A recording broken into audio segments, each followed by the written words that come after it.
Salut à tous et bienvenue dans ce nouvel épisode des parutions du mois. Aujourd'hui on va parler des parutions du mois de novembre et du mois d'octobre.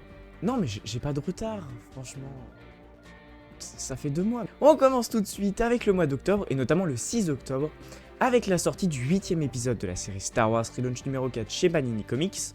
Ce comics regroupe donc les issues 12 de la série Star Wars 2020, ainsi que les issues 10 et 11 de la série Dark Vador 2020. On continue le 13 octobre avec la sortie au format 100% du premier tome de la Haute République, sous format comics donc. Il regroupe donc le premier arc narratif de la Haute République, qui s'appelle Il n'y a pas de peur. Voilà, donc en gros ça correspond aux 2 premiers comics et la moitié du 3ème, vous savez, ceux qui étaient les petits comics au format cartonné. Et le même jour, on a aussi eu la réédition au format deluxe des 2 derniers tomes de la série Dark Vador le Seigneur Noir des Sith, qui dans mes souvenirs date de 2017. On avait déjà eu les 2 premiers tomes 100% qui avaient été réédités en deluxe récemment. Et donc là, on a les 2 derniers. On passe ensuite au 20 octobre avec la sortie d'une encyclopédie qui s'intitule l'encyclopédie ultime des personnages de The Clone Wars.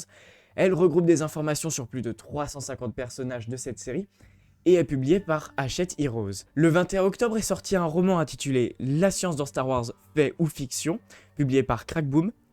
Oui, c'est le nom de la maison d'édition. On y retrouve des informations sur donc la science dans Star Wars, mais dans une version un peu plus pour les enfants, pour les plus jeunes ou pour ceux qui ont du mal avec la science aussi, c'est possible. Vous pourrez le lire, ce sera plus simple que certains autres romans qui sont déjà sortis auparavant. Et enfin, le 29 octobre a été publié Les Chroniques Star Wars, une encyclopédie qui retrace les 40 ans d'aventure que sont Star Wars, publiée par Eugene et Monin, tout ça en 368 pages, de quoi apprendre pas mal de choses, je pense, pas mal de détails cachés d'histoire derrière la caméra, etc. On passe maintenant au mois de novembre, et notamment le 10 novembre, où il y a eu énormément de choses qui sont sorties. Tout d'abord, on a eu les issues 7 à 12 de la série Star Wars 2020 qui ont été adaptées au format 100%. Même chose pour les issues 6 à 11 de la série Dark Vador 2020. Donc voilà, c'est tous les épisodes qu'on a eu dans la série Star Wars Relaunch numéro 4 qui sont adaptés en format 100%. On a ensuite eu la sortie d'un audiobook, on n'a pas ça souvent, qui retrace donc les événements de la menace fantôme. C'est juste l'adaptation de la menace fantôme, mais en version audiobook, tout ça publié par Lizzie. On a aussi eu la sortie du premier tome de la série La Haute République, Les Aventures, donc le premier 100%, qui suit la chronologie de la Haute République, qui continue l'aventure, et qui se concentre un peu plus sur les Nihil, contrairement au Drengir qu'on avait beaucoup donc dans la série La Haute République normale.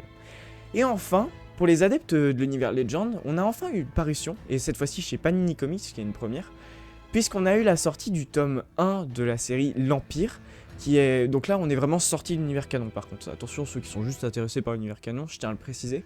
On est vraiment dans l'univers légende. Et donc voilà, ce premier tome, L'Empire, qui était assez attendu par les fans du légende. On a ensuite eu, le 24 novembre, la sortie du tome 4 de l'édition de The Mandalorian au format Hachette.